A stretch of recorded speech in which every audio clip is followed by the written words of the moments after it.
Hey, what's up, guys? It's Will back once again for another fight card prediction. We're here for UFC on ESPN plus something from Norfolk, Virginia. Joseph Benavidez against Deiveson Figueiredo for the UFC flyweight champion. We're going to have another champion in one of the best divisions, in my opinion, in the UFC, just for watching. I love watching flyweight fights. So we've got two of the best guys in the division.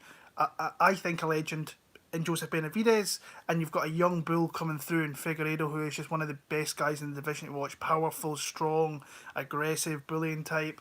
So I'm looking forward to kind of talking about a few fights. I don't think it's an overly strong card. When you've got Megan Anderson, a couple of women's featherweights fights on the card, it's not overly the strongest. So, but there is a couple of fights throughout that I'm looking forward to kind of breaking down. If you're new to the channel, guys, give me a thumbs up. Leave a comment below with your picks. If you don't agree with my picks, let me know. If you're new to the channel and you like what you see, hit the subscribe button, hit the bell, and it'll notify you when my videos will come on here on YouTube. And like I say, I'm really looking forward to kind of speaking about a few of these fights. There's a few ones that actually put a bet on 2 weeks ago. There's two bets that I have that I put on probably close to 2 weeks. So interesting matchups, and I kind of thought, right, the lines are going to flip, and evidently they went and have. And but yeah, the card's kind of been hit by injuries. There's 11 fights. They're still saying Luis Pena's going to be in the card. They're still saying I can't remember who's the other guy who's missed out on a fight. Let me see actually.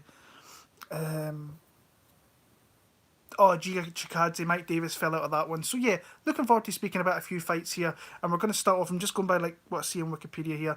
We've got Grant Dawson against Derek Minor, who's coming in here after Chaz Skelly had to pull out via injury. They were supposed to fight a couple of weeks back at UFC 246, and Chaz Skelly's went and had surgery. So yeah, hopefully he kind of comes through that and gets back in the cage soon. And then there was a thing with Grant Dawson with I think he's one of these kind of John Jones types where the USADA seems to kind of pop him for stuff, or they pull him out because he has levels that kind of fly through the roof a little bit, but everything seems to come back okay. To me, for this one here, I think this is a really, really good spot for Grant Dawson to get a finish here. And I think when you look at Derek Minor, you can see through his record and you watch some of his fights, a veteran kind of the local scene, fought a lot of guys that they kind of build off, like your Herbert Burns on the Dana White contender show, got his opportunity there, and really just kind of fell by the wayside, got choked in the first minute. But we've seen since then that Herbert Burns is actually a pretty solid competitor across striking, across his jiu-jitsu and everything. He will beat a lot of names outside of the UFC, but once you start kind of giving names who've fought in the organisation, like I say, Terence McKinney, I think he was a guy that was on the Contender Series a while back as well. Charlie Dubray, which I watched that fight this morning. They're not good fighters. I mean, he caught him with a choke. This is a clear step up here, and a clear step up of a grappler in Grant Dawson, who's just a very, very, very offensive-minded fighter. Looks to get the fight to ground, looks to kind of smother you in the ground. I think he can do that. He's got an impressive record at 14-1. I think he's a guy that's going to have a big 2020 if he can get the fights that he wants. A couple of big fights in the UFC already. Win over Julian Erosa. Did not look all that great in that fight. I thought he looked the part in the second fight against Mike Trozano. I think Trozano was a very solid fighter across many facets of the game, and very consistent in his performances as well. And Grant Dawson went out there and put it on him, got him to the ground, and then dominated him, got the rear naked choke. I think this is how it plays out here. I've got had a few people message me saying this fight's not going to go the distance, minus 245. We haven't got those lines in the UK yet, but that's a parlay piece, in my opinion. I think he gets this done early. First round submission, in my opinion, for Grant Dawson. I think once he gets to there, he'll just kind of drown Minor, and that'll be that. This, in my opinion, this next fight here is one of the best fights on the card. Really good matchmaking. Ismail Naurdiev against Sean Brady. Really good contrasting fight with two young guys in the division here. Obviously, Naurdiev's got more kind of experience in the UFC. This is going to be his fourth fight. He's 2-1, coming off a couple of wins over Michel Prazares at the time, which was very, very impressive. And then Sayer Baharizada last time out with a loss in the middle there to chance ring counter. Ring counter just put that kind of stifling grappling game on him. I don't think Brady's got that kind of game in him to really stifle and hold down Naurdiev. Naurdiev's shown that he's got some fairly good takedown defense. What's up, Max? Good hips, really hard to get down, really hard to kind of keep down as well. But once you can start to wear on him and bully him a little bit, then the kind of fight comes out of him. But he's very dynamic on the feet. Very, very dynamic on the feet. I think both guys, Brady's 11-0, undefeated. Naurdiev's had a lot of fights for a young kid of 23, 24 years old. I think he's like 19, 18-3, so a really good record. He's over there at Hard Knocks 365, Henry Hooft. So, like I say, I think where this guy really needs to improve on is his takedown defense, and I don't think it's all that bad either. So, yeah, but when I look at this fight, Sean Brady, obviously, we'll talk about his UFC debut against Court McGee. In my opinion, I was impressed with what I've seen from Sean Brady, because Court McGee is a really hard-nosed fighter to kind of face. He's really a tough guy to just look good against. I thought he had a very high output, but I also thought he absorbed far too many strikes, and that's not like the Sean Brady that I know watching him outside of the UFC. And when you go back and watch his fights, I think maybe the nerves and just getting into a kind of brawl with McGee kind of spurred him on a little bit, but he dropped Court McGee in kind of the early part of that fight, and then just really kind of rounded out the rounds with just his output and so on. But I think he got some really well-timed takedowns, and that really led him to kind of win pretty decisively. Like I said, a lot of people are really high on Naurdiev, and I'm not one of these people. I know he's got a lot of fights, but when you look at who or the ages of the guys that he's fighting, I'm going to bring up a little note here of this is his last 7 opponents, and the ages of these guys. So we'll go back 3 fights before his UFC tenure: 38, 40, 37, 38. Ray Counter was 33. And Zarah was 36. So he's not exactly fighting guys younger, like even a few years older than him. He's fighting guys 10, 15 years older than this guy. Brady, I think, is 27, coming 27 this year. So he's a guy who's physically and athletically probably coming close into his prime in the next few years. And I think has got a lot of tools here to really... I think on the feet, I think you've got to give Naurdiev the kind of advantage, in my opinion. But then I think he can mix in takedowns. Like I say, Naurdiev is tough to get down and tough to kind of keep down as well. I don't think that Brady's got the physical strength to keep him there like Rencounter did and really wear him out and keep him there. But I've got this a very, very close fight. I think this is all the kind of ingredients to be a very, very close, hard fight to pick. But I'm picking Sean Brady. I bet Sean Brady already. I think that he was plus 140. He's now plus 110. I can see this closing up a little bit. I think he has to really be switched on in the feet, and I need to think if he can push him against the cage, get takedowns, and kind of dominate him through that. I think it's really close. I thought the line was off at plus 140. But yeah, I've got Sean Brady. I just like what I see. I like that he kind of passes the eye test for me as a young prospect coming in here, but he's got himself a tough fight. Naurdiev's not an easy guy to really kind of run over, and just like he's not going to... I'd be surprised if he gets him out of there quick. I think this is going to be a hard fight across 15 minutes. He's going to take some lumps, but ultimately I've got Sean Brady winning that fight and that one there. Elon Cruz against Spike Carlyle. This is another fairly decent fight. I like what I see from Elon Cruz. What we see in the Contender Series is massive, massive, massive for the division. And then you've got Spike Carlyle here coming in here, kind of short notice. I mean, he's 6 foot at featherweight. That's big, really big wingspan, big reach on him. And I think that he is a massive, massive guy for this division. And I think he mixes up all right. I think on the feet he's very dangerous. Step-in knees, and especially against smaller guys in that division, that's really going to... That probably want to take him down, because I think if they were to stand at range with this guy, he could get picked apart a little bit. Because that's what Cruz will do. He will look to kind of fight at range and establish his jab, establish some teep kicks, and like he will try and land knees, because that's what he is. He's got a lot of leverage with those knees coming up the middle.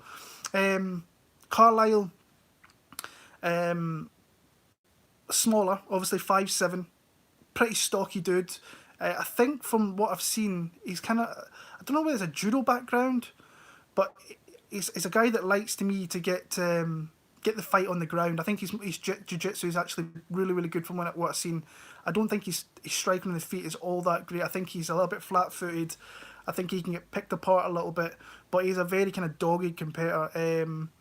and he has some wrestling. So it wouldn't surprise me here if he got Elon Cruz down at some point. I just don't know whether he's going to hold him there. I think that's what he wants to do. I think that's what his game plan is going to be. But I think he's going to have to walk through a lot of strikes if he wants to get those takedowns. So for me, not unless he can hold Elon Cruz down, I think that he could eat a lot of shots here. I think he's tough to stick around, but I'm going to pick Elon Cruz via a stoppage. I think that he maybe catches some knees up the middle and puts him out through that. So Elon Cruz for me in that one there. Jordan Griffin against TJ Brown.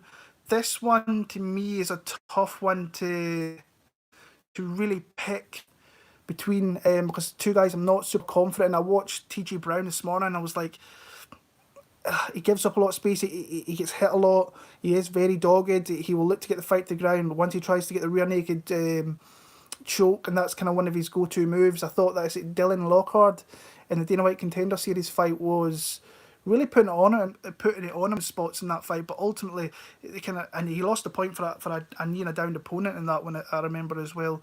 But ultimately kind of got the fight to the ground and worked his way to mount. Lockhart tried to kind of move into the positions there and ultimately got caught with a rear naked choke and got him through that. TJ Brown, like I say, it's his debut, so there's going to be a lot of kind of nerves coming into this one here. And then you've got Jordan Griffin, who I don't think he's looked great in his UFC tenure. I think he hits, his striking's okay. There's not a hell of a lot of technique with it, but he packs a punch with everything that he throws.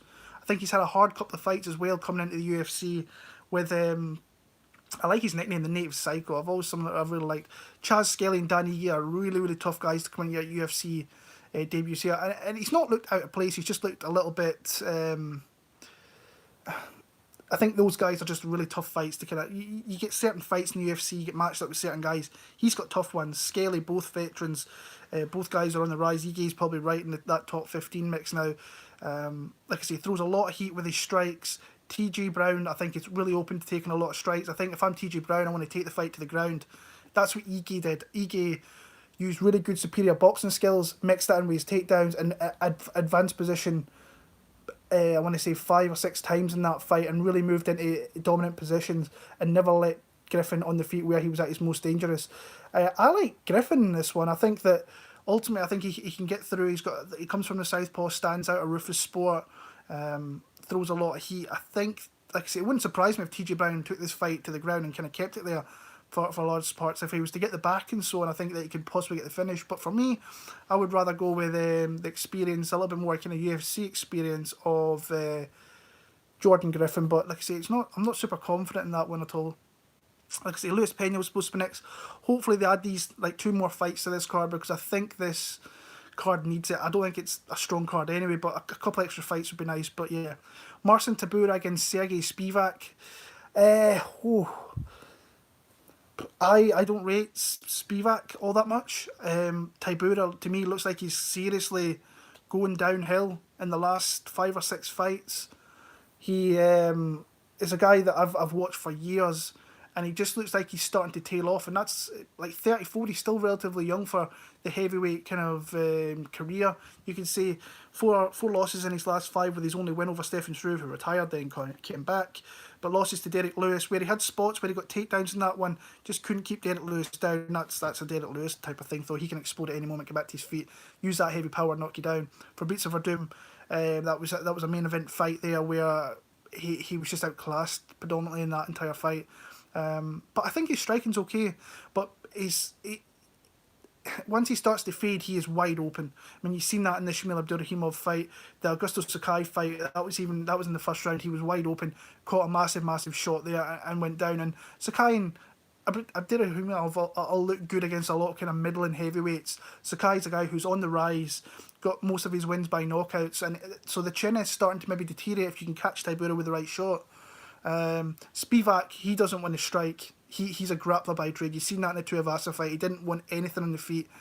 Got multiple takedowns and then got the submission in that fight there. But I think Tybura's savvy enough as a veteran to stop that. And on the feet, I think he should pick apart Spivak. I think he's got good kicks to kind of keep the range. I think that if they get put against the cage, I think he can get underhooks. I think he can control Spivak and whiz him round and put his back against the cage. I'm just not super high in either guy. I know that Tybura has been out in Vegas. I think he's done his full camp out there at the PI Syndicate MMA, because I've seen a lot of Jojo Calderwood in like Tybura in Jojo Calderwood's stories and so on. I was looking at his social media, and he looks like he's been out there predominantly a long time. So if he has John Wood in his corner, who's a really good coach, I think he's kind of came across the last few years. But like I say, it's hard to be. I can see why this fight's a pick'em, pretty much. I can see why it's a pick'em, because it's hard to really be super confident on either side there. But yeah, I think I'm going to go with the Marcin Tybura. More UFC experience, bigger fights. Just don't get taken to the ground, because Spivak will be in his element if he can get you there and keep you there. But I've got Marcin Tybura via probably sloppy. I think he's got the chance of a knockout, but I think it'll go to decision in that one there. Brendan Allen against Tom Breese. I like this fight. I do. I watched Brendan Allen last night. Obviously, I know about Tom Breese. For me, I like Tom Breese across the fight here. I think as a striker, he's far more superior than what Brendan Allen is. The one thing with Tom Breese is stuff goes on outside the cage with this guy. We don't know the full story. He's not on any social media platforms. He's a hard guy to really really kind of mark down. But from what I've heard from people in the UK here and certain people who know him, I think that I mean, it's just, it kind of scares you, because you get into like even fight days, and he's pulling out on fight days. The anxiety problem, like Trent just brought up there in the chat. He's got some serious issues, but from what I hear from the people that know him or know of him, he's kind of go over that. He's did some grappling competitions, did some jiu-jitsu stuff. On the feet, like I say, if the anxiety problems don't show up here, I just think he's a better fighter than Brendan Allen, in my opinion. I think he's far superior in technique, and I think that I've seen some people say, oh, but he's going to get taken down and submitted. Tom Breese is a black belt, a really half-decent black belt who frames off really well, is hard to get taken down. When he fights out of that southpaw stance, it's very long. You've seen in the Dan Kelly fight, if you're watching his last fight. Really kept him at range, so I'm just spitting everywhere here. And then caught him with a beautiful kind of cuff and uppercut, which kind of caught the eye, I think, of Dan Kelly and really hurt him. Huge for the division. When you look at Brendan Allen, though, he's a guy that is, when you watch the Moses Marietta fight, I watched that last night, he was probably winning 10-8 rounds consistently. Consistently in that spot there, so he was like winning there and just taking him down, being very dominant on the feet, didn't really want to engage on the feet. You watch the Kevin Holland fight. I mean, Kevin Holland shot the sloppiest takedown, put his neck in the worst position, and like, I thought if he kept that fight predominantly standing out, Allen, I thought had good pressure in that fight, but ultimately, just Kevin Holland's sloppiness lost him that fight and gave the opportunity to Allen to come in there and get the win and get the stoppage, and he did that. Fair play to the guy. Comes from a great sport, a great camp. Got Daniel Vanderlei as a jiu-jitsu coach, who I think is a very high level Brazilian jiu-jitsu master. But I think if he finds the back here, that's where I think he could potentially give Tom Breese problems. But like I say, Tom Breese is a black belt, and a good black belt from what I heard from people that have rolled with him, other fellow professionals, other fighters that I speak to on occasions, and people who know him around the Birmingham the Birmingham area. Really good, and he's a guy who's really, if you watch some interviews with Leon Edwards says he's a big influence kind of in his career. He's helped him a lot with kind of grappling aspect and stuff like that. He's really helping. He's a big coach down there, Renegade in Birmingham. So yeah, like I said, I just think he's a better fighter here. Like I said, the anxiety problems, who knows? He's became a father in that time. That it's a big thing here, honestly. The anxiety, because you might be confident going into the fight, and the anxiety might play up in fight day. You might not even fight. You might do that. It is a risk, and Brendan Allen is a fighter who will come and he will go after you. So for me, when I look at the odds, like he's -120 here in the UK, I think that's good for Tom Breese, because if he shows up here, fighter v fighter, I think he's better across many aspects of the fight game over Brendan Allen. But Brendan Allen's very scrappy, and he doesn't give up. He's a tough guy and defender he's built in the LFA. You've got to give people like that a hell of a lot of respect. I just think, as looking at two fighters, Tom Breese, in my opinion, is a better fighter. I think he's a far more technical striker, better striker. So I've got Tom Breese. I think he could maybe knock out Brendan Allen. Like I say, he is tough. This could be a tough fight across 15 minutes, which is something that maybe Tom Breese wants, is a fight that's going to... like I say, he's been in the UFC for so long and he doesn't fight that much. I like Tom Breese. I'm going to pick him to win that one. I'll maybe take him via... I'll pick him via decision, because I think Allen's tough and he can stick out. But it wouldn't surprise me if Allen came out there. It's hard. It wouldn't surprise me if Allen made this a very, very, very close fight, though. It was supposed to be Mike Davis against Giga Chikadze. I thought it was a good fight. It's a shame. Hopefully they get an opponent for Giga here, but we're on the Monday and heard nothing yet, so we'll see. Moving on to the main card, Gabriel Silva against Kayla Phillips. This is the fight I looked at again 2 weeks ago, and I looked at the betting line. I was like, what is going on here? Gabriel Silva, at the time first seen him, he was plus 150. I thought, I have to look into that right now. Went and watched the fights, and when you see Silva, I really like what I see from him as a up-and-coming fighter. I really do. I think he's dangerous across many aspects. I was actually really impressed. I bet him his last fight against Ray Borg. I thought he gave Ray Borg some problems earlier on. I thought he fought very, very well. But I think they're two prospects who are pretty well rounded in a lot of different areas. Kayla Phillips, we've not seen all that much of him because he's been injured and so on. Silva's a boxer by trade, and kind of Phillips is a kind of guy who will use kicks quite a lot. He's a little bit more varied in his strikes, so he's a little bit more unpredictable with his strikes, where Silva's pretty meat and bones about it. He will throw his hands most dominantly. I think as far as grappling goes, I think Silva... it's just more competent on the ground. I think he's more kind of traditional with his jiu-jitsu. He will hold positions. He's a tough kind of guy to hold down. He's a tough guy to... like someone like Borg. Borg's a tough fight. Like, we've seen that against Bonton. He's super strong, super scrappy.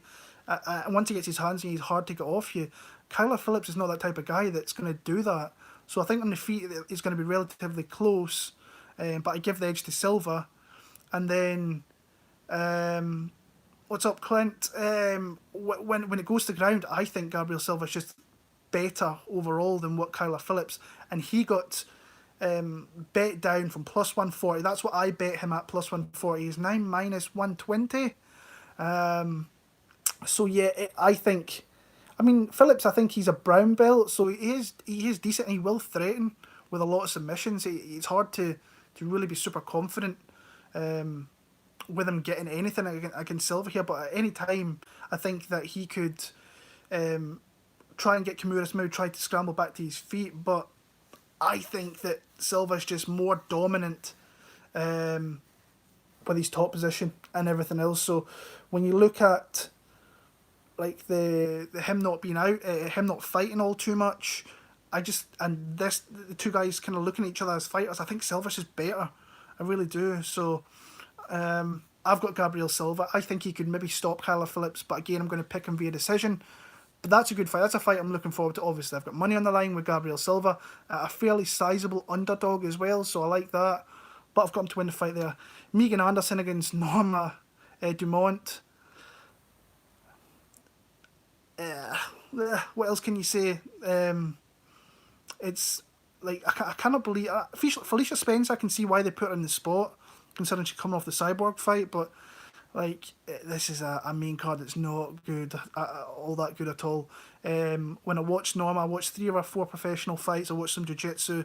She's kind of heavy once she gets on top, but she's not fought anybody of any real ilk of anything at all. And Megan Anderson, I know she is, obviously she was the former Invicta champ. She came in, she kind of got grappled heavy against Holly Holm. She had that incident against Kat Zingano.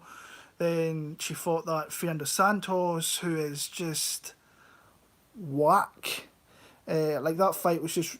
I don't understand. I know they're trying to build a division, but this girl, she shouldn't be in the UFC. I don't think this Norma Dumont should be in the UFC. They're trying to set up Anderson with a win here. The only spot I could see this here is if Norma was to take her to the ground and be heavy, maybe catch her back. I still would never be super confident in Megan Anderson, honestly, but she's got the advantage on the feet. If you watch I can't remember, Norma Dumont against, I think it's Erica or something, she throwed some good leg kicks, but that girl she was against looked very kind of sloppy. Yeah, I'm not going to spend any more time on this. I've got Megan Anderson. I think she wins via TKO. I think they're setting her up for a win here. Another good fight here. Cutelaba against Magomed Ankalaev. I'm a fan of Cutelaba. Ankalaev starting to grow on me a little bit after the whole Paul Craig debacle, where he was beating Paul Craig's arse for 15 minutes of that fight.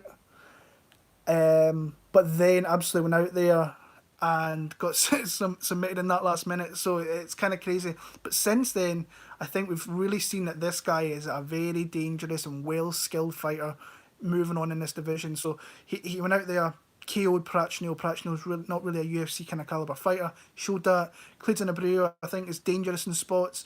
Really showed, and especially Abreu being a kind of bigger guy in that one there, where he missed weight, came in there relatively rough.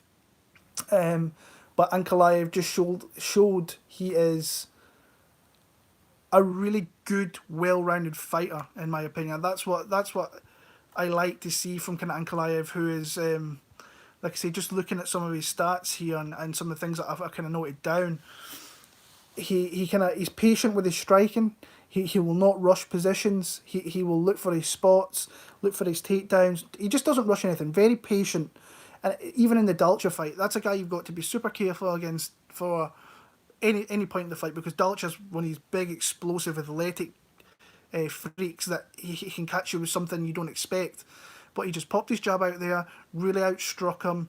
I don't know, I can't remember off the top of my head where they got a takedown. He might have got the one in that one there.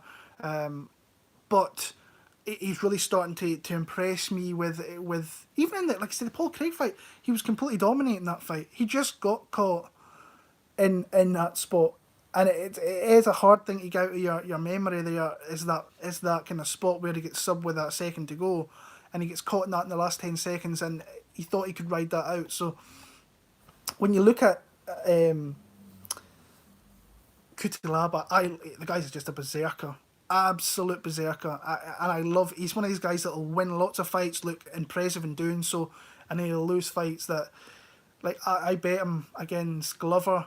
I thought he was really pounding on Glover Teixeira in that spot, ultimately just gassed out and lost that one. Then what I liked about his last fight is he decided to use his grappling. Get back to what you know. And he even in like the Jari Cannonier fight, he was getting pieced apart, but he took the fight to the ground, and he's dangerous. He's got some heavy ground and pound.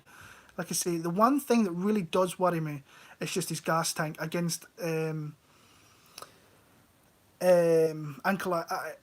The gas tank against Ankalaev. Ankalaev can pick him apart, I think, a little bit. I think he can maybe clinch him up a little bit and get him down. I think that's where this fight might take place. But early on in the fight, I think that Cutelaba is always dangerous, and you have to respect his power and his aggressiveness. But when I look at them as complete fighters, I think Ankalaev is just really good. He's a really good patient striker with some really good grappling. I think he can time things very well, take the fight to the ground.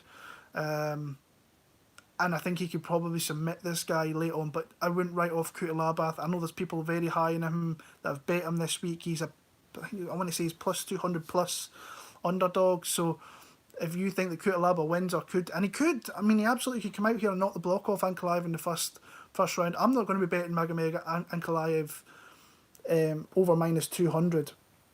No way, because like I said, I've still got the scars from the Paul Craig fight, but I think he should roll in this fight. But I would probably like to see Cutelaba, because I just like watching the guy fight. I think he's a berserker. I just love watching his fight. So I've got Ankalaev. I'm going to go a third round submission in that one though. So yeah. The co-main event, Felicia Spencer against Zarah Fernando Santos.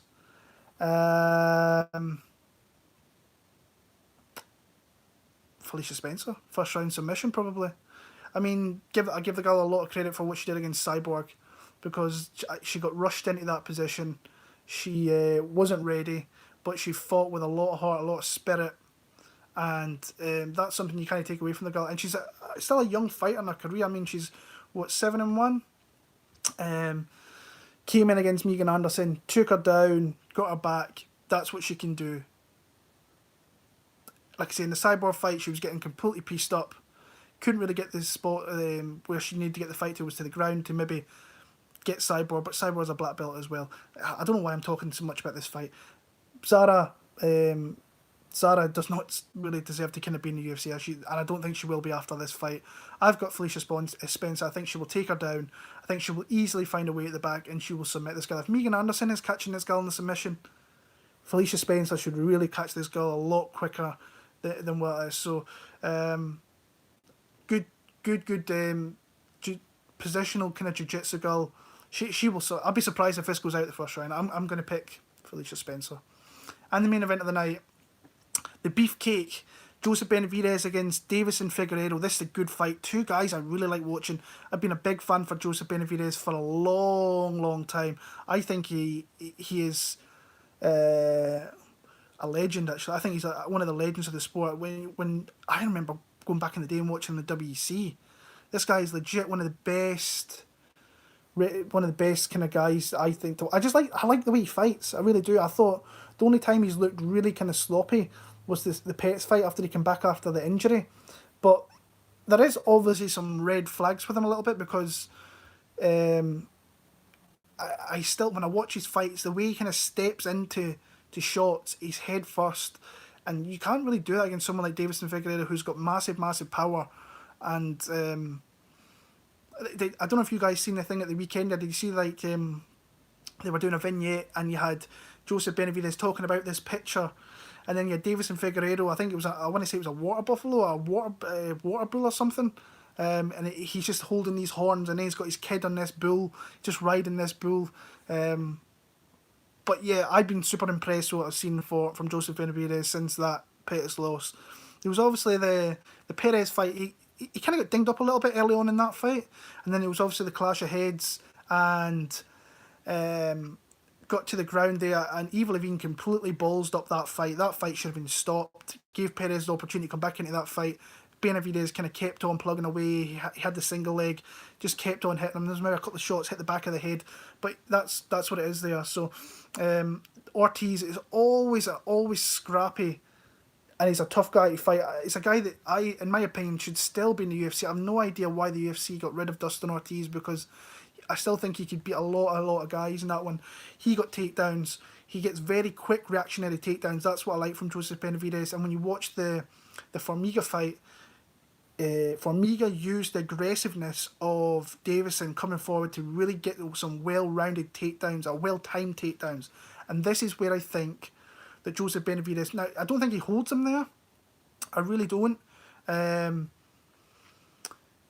Like I say, I just like the aggressiveness of Deiveson. I think will play into Benavidez just getting quick reactionary takedowns. That's what I think kind of will happen. On the feet, I think Benavidez is completely underrated. He's always been underrated. He's always had a high output of strikes, very varied attacks. Like I said, I hate the way he comes in forward and gets has head first, because he could easily catch an uppercut against a powerful guy like Deiveson there, get hurt. I just think when I look at this fight, I think Deiveson, at this point, I just think he's a little bit behind Joseph Benavidez, but I don't think it's by much. I really don't. Plus as well, I mean, look who Benavidez loses to, and look who he has lost to. I've had some people say and there's someone out there that, you'll know who you are if you watch this, he's about to go 0-4 in title fights. Look who he's lost to: Dominic Cruz, Demetrius Johnson. The other guys he loses to in title fights, they're legends of their division. They're going to be probably Hall of Famers one day. Guys who kind of really dominated not really dominated, you can't really say that Cruz, but was a really good fighter in that point. Lost his belt, came back, won the belt again. DJ just completely dominated the flyweight division for as long as he was in the UFC. But I mean, I've had people say that he didn't beat Henry Cejudo. I thought he beat Henry Cejudo. I thought it was just a close, well-matched fight. Like the fight we had at the weekend. You had Dan Hooker and Paul Felder. Close fight that could go either way. I had it for Benavidez. A lot of people had it for Cejudo. It was like, Cejudo got robbed. No, it was just a close fight. And this is... that's one of the things kind of my bugbear at the minute. It's just people calling robberies and this and that. It wasn't. That was a close fight. I thought Felder won, but it is what it is. Like I say, this is going to be a close fight. I think I'd be surprised if there's a finish in this one. I watched the Tim Elliott fight again with Deiveson, and like that was a nasty, nasty guillotine that he caught him with. But Tim Elliott, being the kind of herky-jerky fighter, was really like catching him with some strikes, was really outstriking. But that you could see that the big power shots were landing from Deiveson, and the head was swiveling around of Tim Elliott. But just as a fight, I think that this is the time for Joseph Benavidez to get this strap. He's not going to have another opportunity after this. I think it's do or die for this guy. I think over the course of 25 minutes, he can just outstrike Deiveson, avoid the big shots. He's a little bit more fleet on his foot. He doesn't really stand. Like with Deiveson, he has to plant his feet to really get his power strikes off. Benavidez is just he's in and out very quick, can easily hurt you. And don't think that Joseph can't hurt Deiveson with strikes, because we've seen him, like he landed the shin on Juicy, then followed up with some big strikes. He's got a little bit of power for being a flyweight as well.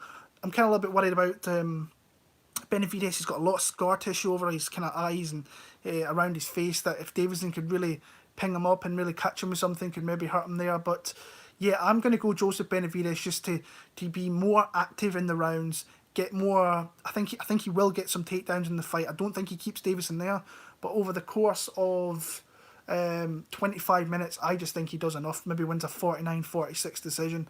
So I've got the beefcake to become a UFC champion, and I really do. Imagine having Magomed on one side, having a UFC belt on your left side of your shoulder. I mean, that's not a bad life to have if that's the case. So that's my picks for UFC Norfolk, Virginia, UFC on ESPN+27 here. Hopefully they had a couple of fights for Chikadze and Luis Pena. If they do, I will leave that in the drop-down box and go from that. I appreciate all you guys in the chat there. Sorry I've not been able to get back to you. I've just kind of been going on about the fights and so on. So I really do appreciate that. And if you're new to the channel, hit that subscribe button, because I know I've had a lot of new subs come in. I do appreciate that. And if you could give the video a thumbs up, it's always appreciated from my side. So next week we're back for a massive event in Vegas. We've got Israel the last style Benda Adesanya, who's coming off seeing a couple of kind of crazy things over the weekend there about 9/11 and the towers crumbling. That was a little bit distasteful in my opinion, but it is what it is. And then you've got Wiley Zhang against Ioane and Jacek. My early insight video's out for that one. I think I've changed a couple of picks slightly, but like I say, we're a week out before I make my predictions, probably the same time next week. So guys, I appreciate all the support. I appreciate you guys in the chat. Thank you very much. I'm going to go and take my dog out in this dreary Scottish weather here. So wherever you are in the world, enjoy the fights when they come around, and all the very, very best. Take care. Thank you.